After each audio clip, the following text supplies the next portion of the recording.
role isn't punishment, it's power, it's acquisition. Carlisle might not ask you to fight, but I will. For the sake of my family, but also for yours. And for the way you want to live. Now, I know everyone is asking you to answer all these sort of retrospective questions, to sort of put everything in perspective. Are there questions that are easier for you to answer in that vein? And are there questions that you would just assume we wait 10 years on? Yeah, I mean, that's like, how do you feel? I'm like, I don't know. I'm kind of just like, I don't really feel anything. Like, I'm kind of, yeah, it's weird because you still feel like it's still so much part of your job. I'm not like, yeah, it's very much in the present. I'm not nostalgic about it yet. It hasn't ended. Were there moments of nostalgia as you were sort of filming the last days here and you were sort of looking back, or do you not look back at all? Yeah, no, I mean, even I know Taylor and Kristen had a moment where they're like, when they were having their last scene together, and they were like, oh, this is our thing. I don't know. I didn't really feel that way about it. I was kind of. Because we kept getting called back for reshoots all the time, so I was like, this is never ending. Yeah, and so by the time we finally finished, we were just running away. So you never felt that sort of last day of school, last day of summer camp, let's keep in touch, we'll all be friends forever kind of moment?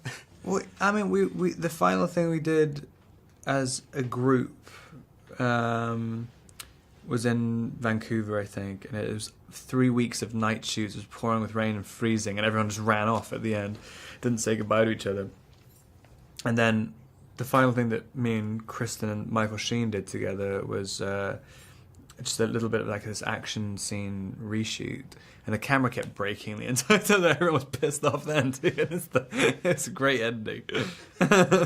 Now, in this movie, Edward sort of sheds a little bit of the internal turmoil that has been sort of plaguing him and keeping him going for the past few movies.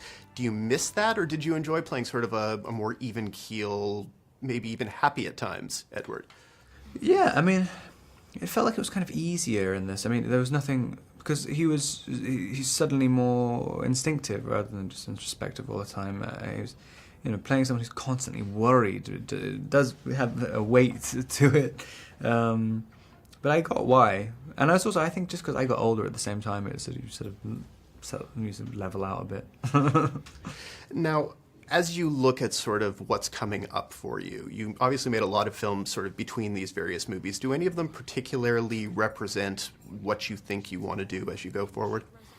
Yeah, I mean, all of them. I think even in the individual Twilights, there's a kind of progression to them. I think a very subtle one. But, yeah, it's kind of... I think now that they're finished, it's good. The fear of what to do next is great. Because no matter what I did in between the Twilight movies, you just go and do another Twilight and it would just sort of reset. So it was a security blanket in some ways, but at the same time, people kept forgetting what you did in between. So you weren't really making like a body of work in people's minds, in the audience's minds. So I think this year after Cosmopolis, I did this movie with Cronenberg, and it made me think really differently about what I could do. And so I signed on to basically as different characters I could possibly get my hands on, all of which are absolutely terrifying. So hopefully it'll be good. Find out what's next in movies, music, and TV at hitfix.com.